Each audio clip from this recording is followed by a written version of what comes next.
JFK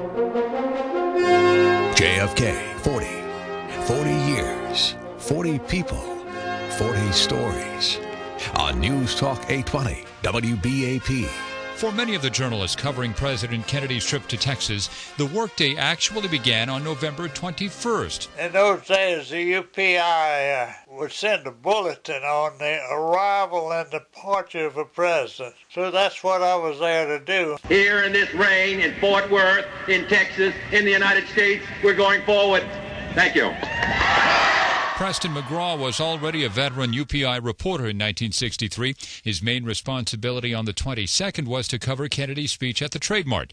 The White House press secretary had provided McGraw and the other reporters an advance copy. So I wrote an advance on the speech and sent it by telegraph, and leisurely got in my car and drove to the Trade Mart where Kennedy was supposed to speak. Suddenly, the story McGraw had already filed to the Dallas UPI Bureau was tragically premature. There was a sudden flurry of activity, and they told me he had been shot. And McGraw rushed the few blocks to Parkland Hospital. The White House press secretary came out and said the president died at 1 p.m. Fast forward past the assassination, past the shooting of the shooter. McGraw was sent to cover the funeral of Lee Harvey Oswald in Fort Worth.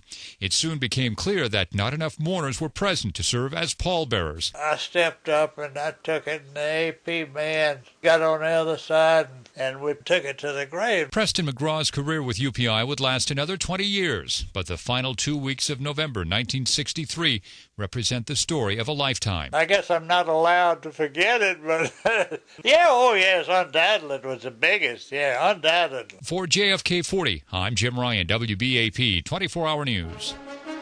Listen for JFK 40, The Lost Kennedy Tapes, Saturday, November 22nd on News Talk 820 WBAP.